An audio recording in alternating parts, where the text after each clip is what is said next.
La compañera Cintia Ottaviano, que es licenciada en periodismo y maestranda en periodismo de investigación de la USAL, directora de posgrado en periodismo democrático en la perspectiva de los derechos humanos, docente de grado y posgrado, ha sido la primera defensora del público del Servicio de Comunicación Audiovisual de la Argentina, ha brindado cursos, talleres y conferencias magistrales en múltiples países y ha recibido diversos premios y distinciones.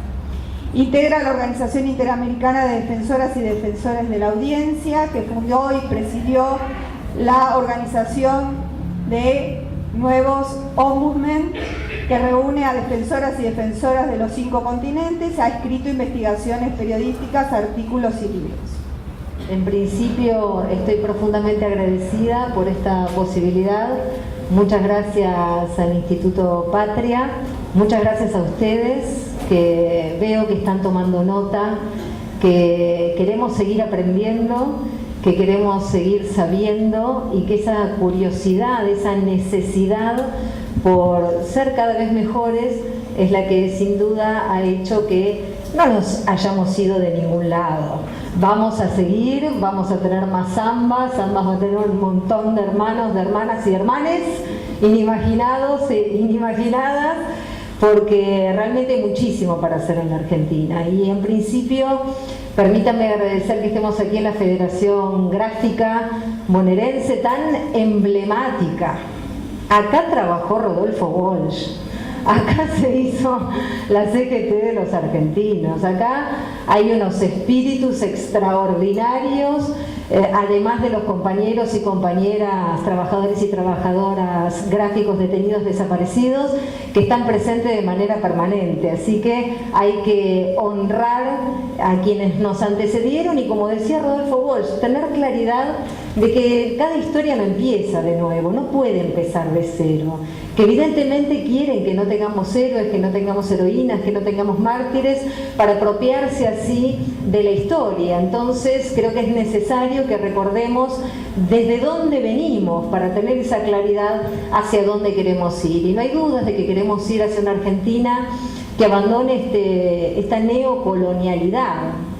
Hemos entregado soberanía en el ámbito económico, en el político, en el social, y creo que por ese motivo no podemos tampoco naturalizar lo que ocurre.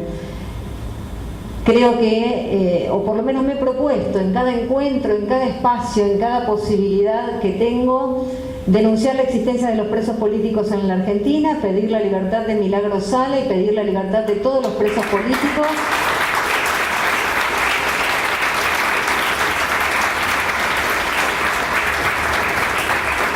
Este encuentro no se hace 3 años, donde no había persecución ideológica sindical como hay hoy. Así que seguir denunciando esa persecución ideológica sindical y reclamar que no existan más proscripciones políticas en la Argentina, porque no vamos a tolerar bajo ningún punto de vista que Cristina Fernández de Kirchner no se pueda presentar, si es que así lo decide, a las elecciones el año que viene, ni ninguna otra persona en la Argentina. No queremos ser Brasil.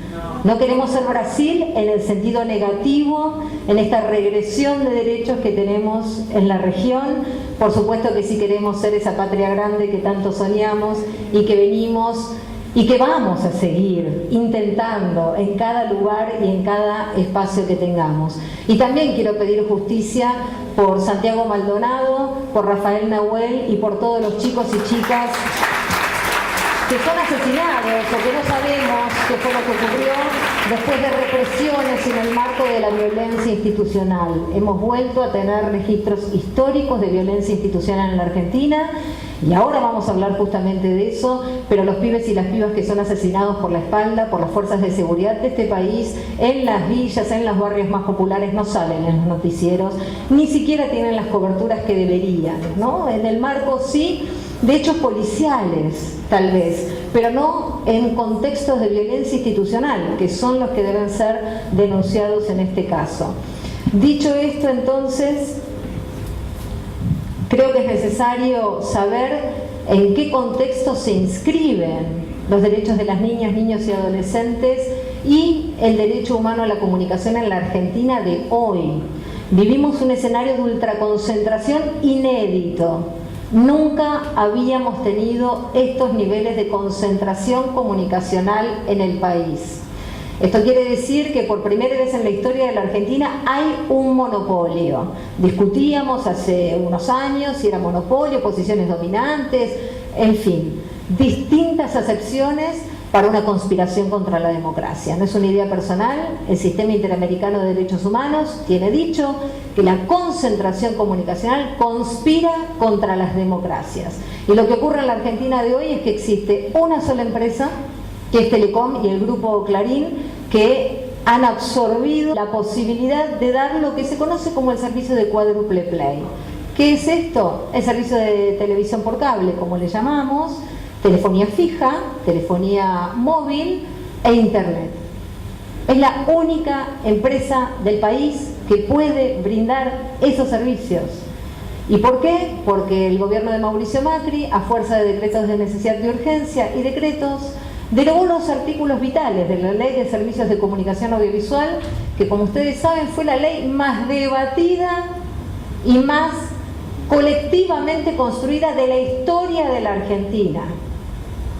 Me queda claro que también hemos debatido y mucho por obtener la interrupción voluntaria del embarazo. Me queda muy claro y es un avance que también celebramos. Pero la diferencia es que nuestra Ley de Servicios de Comunicación Audiovisual fue batallada durante décadas por las organizaciones sociales de la Argentina, que venían reclamando por el derecho humano a la comunicación. Fue tomada esta bandera de la coalición por una comunicación democrática por la única presidenta de la Argentina que se animó a enfrentarse a la comunicación concentrada y fue Cristina Fernández de Kirchner.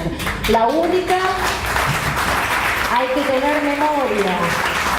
tener memoria, porque ni Raúl Alfonsín, no los voy a nombrar a todos, desde la recuperación democrática, ningún presidente varón, de paso, ningún presidente se había atrevido a enfrentar a las corporaciones, entre ellas la de la comunicación concentrada. Y la única fue la presidenta.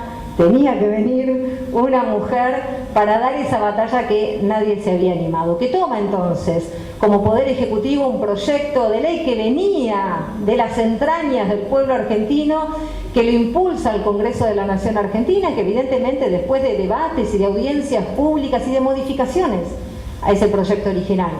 Una de ellas, que fueran las telefónicas las que no podían participar como servicios de comunicación audiovisual. Fíjense el nivel de retroceso que tenemos hoy, que se habilita solo al grupo Clarín y a Telecom, a Telefónica no, que está ahí pataleando y dando su batalla. Entonces, para resumir, recordarán que después de la sanción de la Ley de Servicios de Comunicación Audiovisual, que se acaba de cumplir un aniversario, que pasó sin pena ni gloria, tuvimos también que batallar durante años por la judicialización de esa Ley de Servicios de Comunicación Audiovisual. Y llegamos a la Corte Suprema de Justicia de la Nación y tuvimos audiencias públicas y logramos la declaración de la plena constitucionalidad, es decir, que todos los poderes de la Argentina, el poder popular, el poder ejecutivo, el poder legislativo, el poder judicial, apoyaron la Ley de Servicios de Comunicación Audiovisual y un único poder, el poder concentrado de la comunicación, logró lo que está ocurriendo en la Argentina de hoy. Lo que no había podido en todo este marco de democracia y de institucionalidad, lo logró con el acompañamiento y la llegada de Mauricio Macri al poder en la derogación de estos artículos, porque si ustedes se fijan, parte de los artículos que deroga Mauricio Macri por decreto de necesidad y urgencia y decreto son aquellos que habían sido judicializados por el Grupo Clarín. Aquellos que impedían la concentración comunicacional, aquellos que ponían al Estado en el rol de contralor, que es donde tiene que estar. Por supuesto, porque estamos hablando de la comunicación como derecho humano, y si la comunicación es un derecho humano, el Estado tiene que salvaguardar, tiene obligación de que ese derecho sea efectivo. Tenemos derecho humano a la salud, tenemos derecho humano a la educación, al trabajo, a la vivienda y también tenemos derecho humano a la comunicación. En esa perspectiva del nuevo paradigma del derecho humano a la comunicación en la Argentina en la perspectiva de los derechos humanos es que se habían reconocido a los grupos históricamente vulnerados como plenos sujetos de derecho, y entre ellos los niños, niñas y adolescentes. El escenario, lamentablemente, que tenemos hoy es no solo de una ultraconcentración comunicacional que desconoce la legislación vigente en el sentido no de ignorancia, sino de incumplimiento, un vaciamiento de los medios públicos, tanto trabajo para lograr justamente un poco lo que contaba recién Cielo como para que hoy esté siendo vaciado, persecución sindical y persecución ideológica en los distintos medios de comunicación, cierre de radios, revistas y señales de televisión como nunca antes en la historia de la Argentina, y no nos olvidemos, un copamiento de los organismos de control. Los organismos de control, la autoridad de aplicación, que hoy se llama ENACOM, están puestos a dedo quienes integran los directorios por el presidente. Mauricio Macri pone y saca a quien quiere como director o director. ¿Y qué tiene de importante? Que es allí donde, por ejemplo, se distribuyen las licencias, donde se otorgan las licencias de radiodifusión. Es allí donde se tienen que distribuir los gravámenes también, que no sé si lo tienen presente, pero se recogen porque se recaudan gravámenes a la industria de los servicios de comunicación audiovisual, esencialmente de radio y televisión, que luego son redistribuidos, por ejemplo, para algo que se llaman FOMECA, que son fondos justamente para lograr una nueva producción y una nueva comunicación audiovisual. Son fondos de fomento que deberían estar entregándose en el ámbito comunitario, alternativo y popular, y esto no está ocurriendo, y son fondos de afectación específica, no los pueden usar para otra cosa. Sin embargo, no sabemos qué está pasando, pero no los están redistribuyendo. Lo mismo pasa con la Defensoría del Público de Servicios de Comunicación Audiovisual, creada por nuestra ley de medios, como le decimos, que hoy está intervenida. Y hoy está intervenida porque evidentemente lo que pretende este gobierno es, primero, que no se redistribuyan las riquezas en el sentido equitativo. Claramente sí, hay una transferencia de quienes menos recursos tienen a quienes más. Y en el ámbito comunicacional también. Por eso se produce la ultraconcentración. Y pretenden que la Defensoría del Público no funcione como tal, porque fue desde esa Defensoría del Público que fuimos a denunciar a Mauricio Macri a la Organización de Estados Americanos por la derogación de los artículos vitales de la Ley de Servicios de Comunicación Audiovisual. Es decir, lo que pretende es tomar control de estos organismos de control, como pasa con la Oficina Anticorrupción, por dar otro ejemplo, para que no puedan funcionar las instituciones de la democracia. Y por eso también el reclamo permanente de restitución del Estado de Derecho. No estamos viviendo en un Estado de Derecho en la Argentina. ¿Sí? No, yo voy a llorar también, pero porque no tengo hambre. No, usamos este. ¿Vas a hacer una prueba más? Casi, ¿eh? No. Sí. No puse ahí.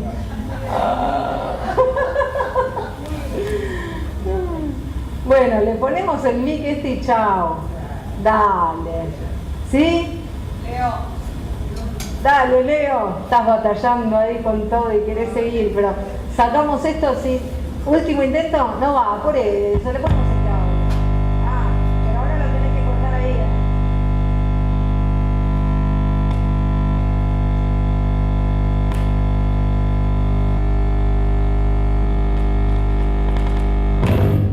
Lo pongo para que lo cortes, perdón, pero es peor que siga corrido. Cortalo y yo lo saco de acá. ¿Esto lo van a subir? Sí, sí. Igual le ponemos. Y la parte de sonido. Suelto.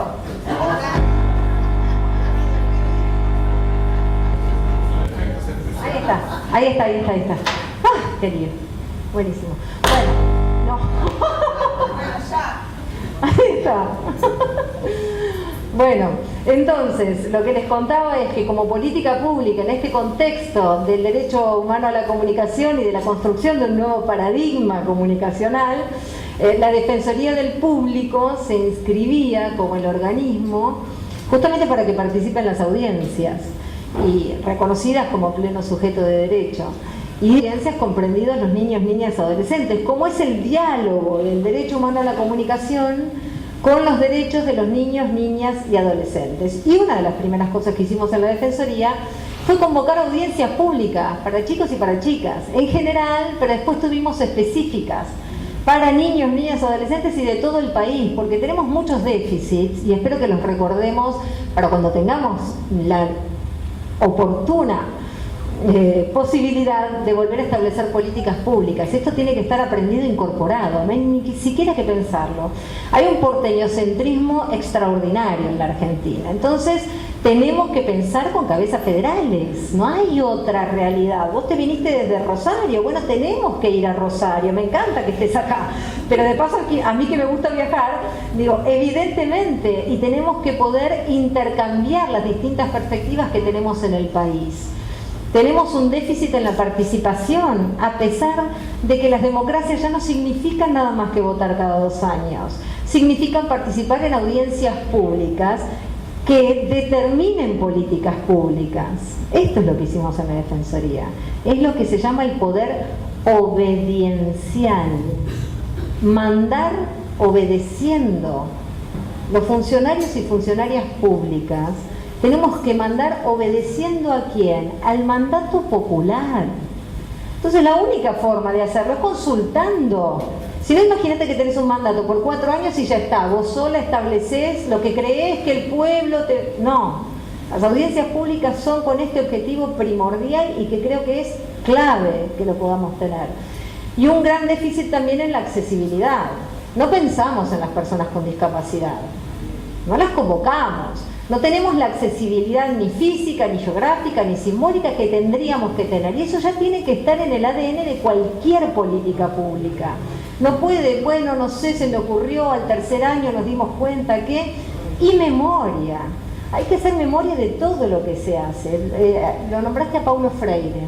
Y el propio Paulo Freire, cuando fue secretario de Cultura, después hizo sus memorias y publicó un libro contando cuál fue su experiencia. Tenemos un déficit de transmisión de experiencia, por eso celebro profundamente este espacio, porque cada uno no empieza de nuevo. Lo que decíamos al comienzo, esta es una larga historia de quienes lucharon por un país, por una patria mucho más inclusiva. Entonces es necesario que recuperemos esas historias. Por eso la Defensoría del Público tiene todo. El otro día un colega de Uruguay me dijo, che, vos lo tenés en un disco duro, porque a ver si levantan todo. No terminemos de dar ideas, pero ahí en www.defensadelpublico.gov.ar, gov con B corta, con B larga es lo mismo, todo lo que se ha hecho está ahí, es patrimonio nuestro y hay que usarlo, de eso se trata.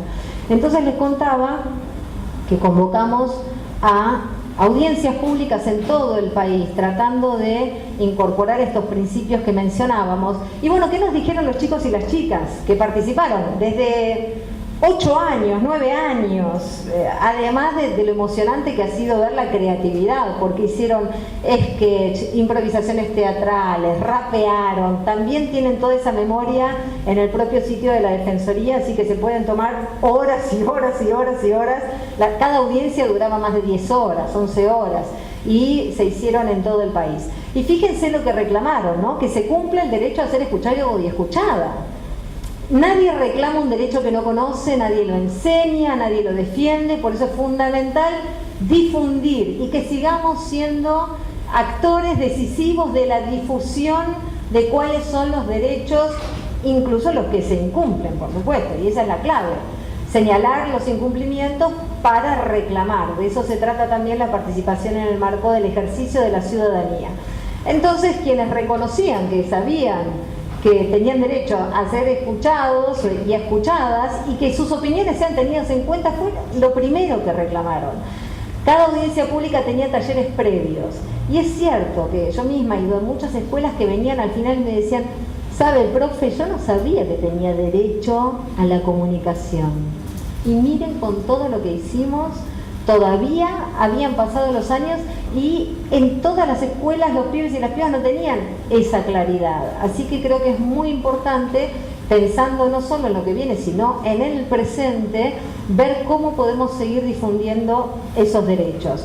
obviamente reclamaban que las voces juveniles no estaban. Ahora ya hablamos de adolescentes, que las representaciones de sus subjetividades no estaban en los medios de comunicación, sobre todo hablando de este porteñocentrismo, ¿no? Cuanto más lejos vivís de donde Dios atiende en Buenos Aires, creo que la frase, bueno, ¿cómo es? Dios es argentino pero atiende en Buenos Aires. Bueno, por eso, cuanto más lejos estás del mostrador de Dios, evidentemente, ya me quedan 5 minutos, me quiero morir.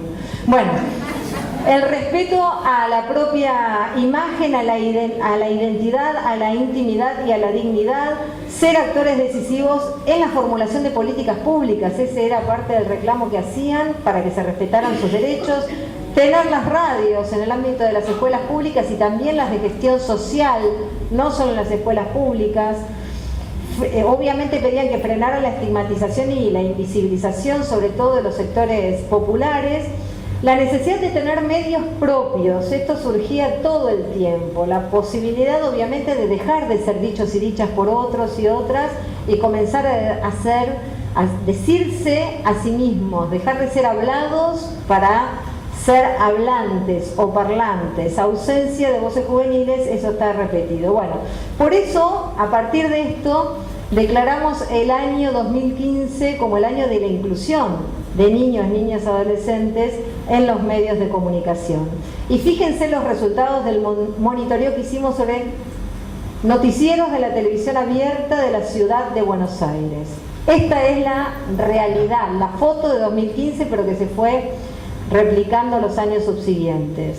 Marginalidad absoluta de las noticias vinculadas con niños, niñas y adolescentes, sobre 14.375 noticias, 14.375, nada más que 510 eran sobre niños, niñas y adolescentes, y una de cada 2 policializadas en el ámbito del género policial. Incluso ese año que había sido electoral, las juventudes ni siquiera habían sido representadas como actores políticos, ni obviamente como un sujeto vinculado con políticas públicas. No solo marginalidad del tópico entonces, no solo carencia de noticias, sino también marginalidad de la palabra. De esas 14.375, nada más que 13. ¿Estamos conscientes de lo que se está construyendo todos los días al calor de la noticiabilidad, que hay que cuestionar, porque evidentemente los criterios periodísticos están mercantilizados y sujetos a lógicas de producción machistas, clasistas y que son profundamente discriminatorias? Solo 13 noticias tenían como fuente a chicos, chicas y adolescentes, y encima en temas que no tenían que ver con sus derechos en sí mismos, sino que muchas veces estaban en estas noticias policializadas.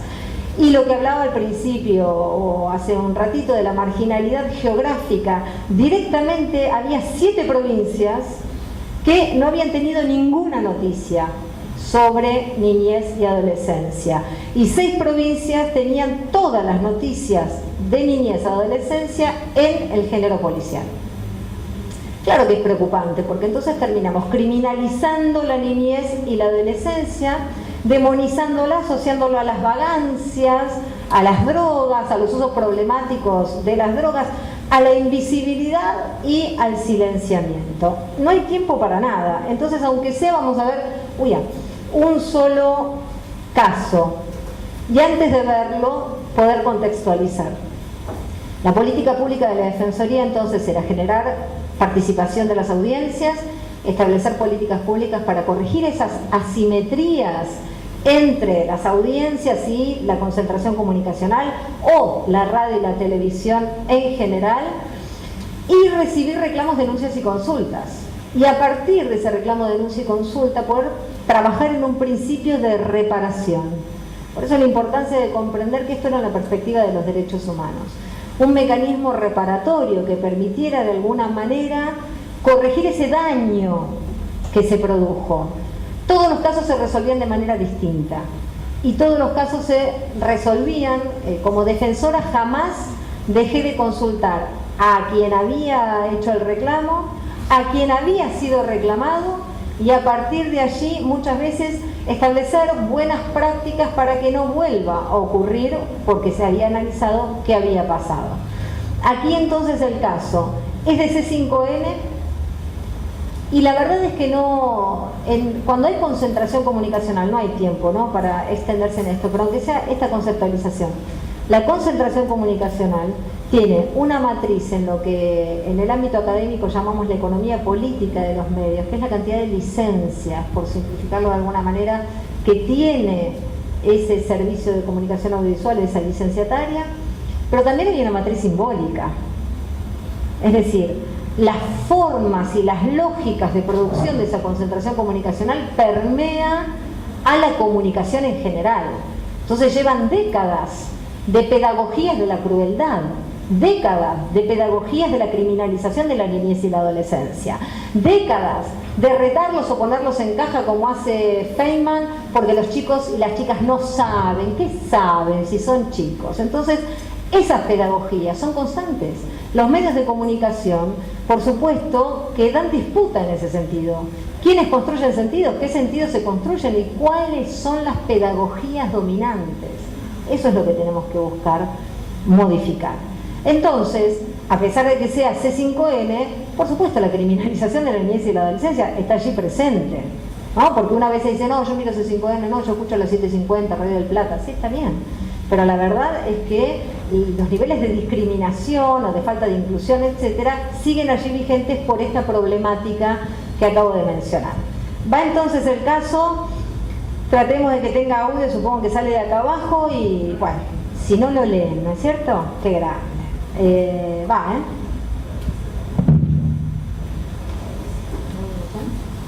No sale de ningún lado. ¿Qué cosa en tu casa? No, es que te... No leen, bueno, qué pena.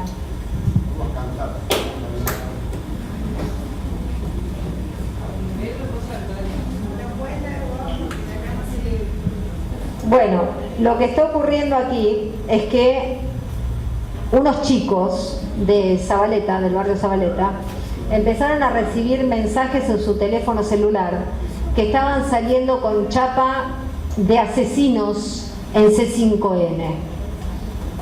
En C5N estaban dando la noticia, como verán, menores delincuentes y asesinos, esa asociación directa en el GRAF, y estaba explicando Pablo Dugan que efectivamente habían detenido a un grupo de chicos de la Zabaleta que estaban acusados de haber asesinado a un policía de la Metropolitana, ¿sí?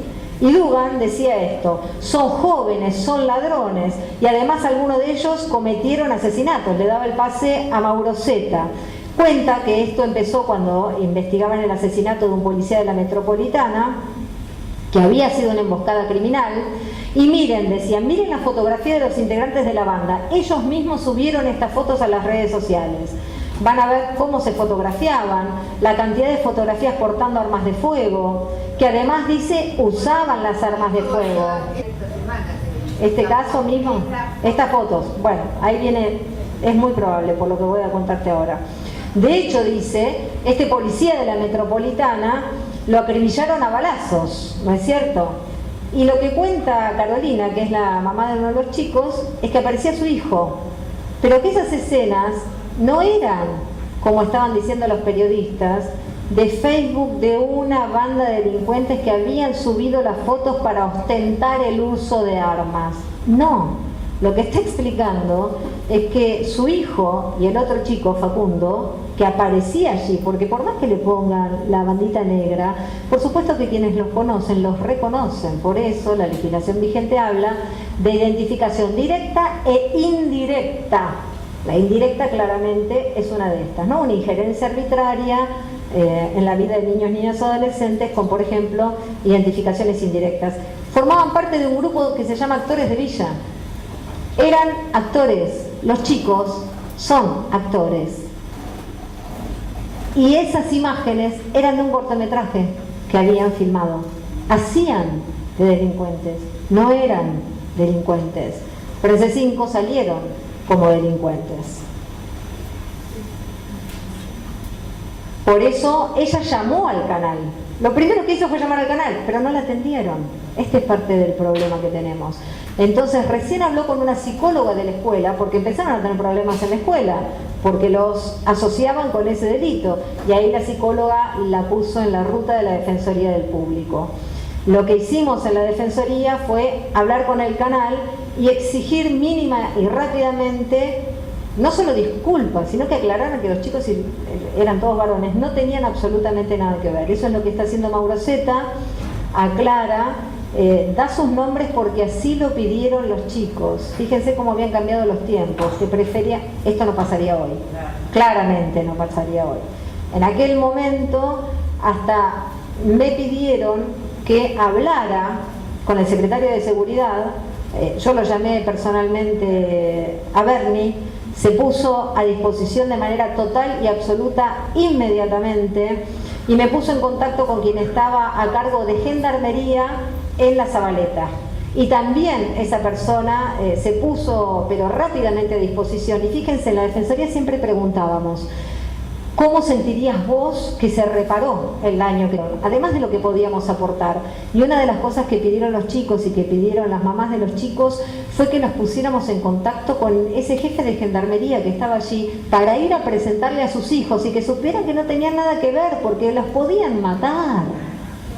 En la Argentina salís en un servicio de comunicación audiovisual sindicado como el asesino de un policía y lamentablemente hay que reconocerlo, claro, la propia policía va y lo mata, digámoslo, esto es así, y en un contexto como el actual 10 veces peor. Así que fíjense incluso las políticas públicas que habíamos establecido, interdisciplinarias, cómo se cruzaban, que sentían protección.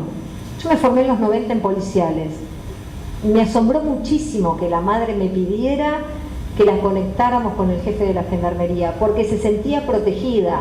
Insisto que claramente hoy eso no pasaría. Entonces tengamos claros los contextos a la hora también de aplicar políticas públicas. Y cierro con lo que más me interesa de este trabajo, y es esto. Los pibes pidieron que fueran a la villa y que vieran que pasaban muchas cosas buenas, y que hicieran una nota sobre actores de villa y que contaran de qué se trataba. Fue lo que más nos costó. El mecanismo de pedido de disculpas y de reconocimiento que los chicos no tenían nada que ver fue bastante rápido, pero costó bastante que fueran, que pasaran una tarde y que pudieran contar cómo era esta política pública inclusiva.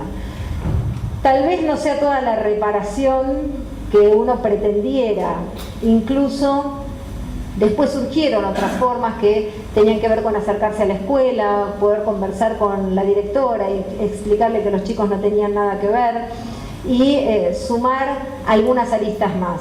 Pero lo que importa es tener presente de qué se trata esta política pública en el marco de la democracia, de tener participaciones activas.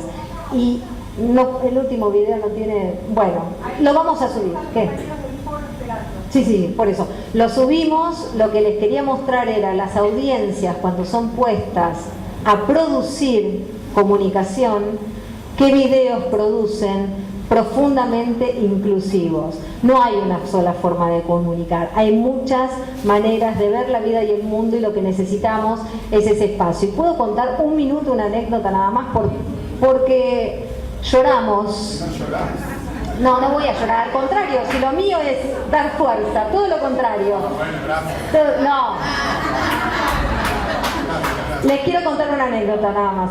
Una de las cosas que hice, como estamos haciendo muchos, es volver a estudiar, ¿no? Y haciendo el doctorado en la Universidad Nacional de La Plata, vos hiciste lo mismo, por eso. Y acá estamos todos y todas haciendo lo mismo. Entonces, volver a capacitarnos y volver a estudiar.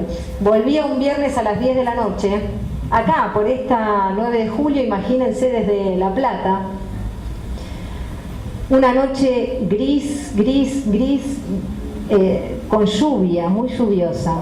Y ustedes no, tienen presente el edificio de desarrollo social con nuestra Evita, de Mármol y Santoro. Nuestra Evita que mira al norte y la que mira al sur, con las diferencias, ¿no? La que mira al sur, que es la de mi abuela Tota, la de las celebraciones, la que se apropiaba de las joyas y de los vestidos para mostrarles que ella también era una persona. Y la que mira acá para el sur, que está con el puño crispado, la que les dice salgan de esas, para el norte, salgan de esas guaridas asquerosas, ¿no? Levita más potente. Y se acuerdan que esa gran escultura de Mármol y Santoro estaba iluminada durante el kirchnerismo. Tenía las banderas que la mostraban y que engalanaban a la ciudad. Una de las primeras medidas que tomó el gobierno de Mauricio Macri fue apagarla. Y estaba en la oscuridad. Pero otra de las medidas que tomó parte del pueblo argentino fue iluminarla, porque cuando paso veo que venía un gran haz de luz de un edificio que queda acá muy cerquita, que es la Federación la Federación de Luz y Fuerza, con un reflectorazo la estaba iluminando a esa Evita del puño crispado y enojado. Entonces creo que es la mejor metáfora que podemos tener. Donde este gobierno apague, nosotros encendemos. Donde este gobierno oscurece, nosotros y nosotras iluminamos. Muchas gracias.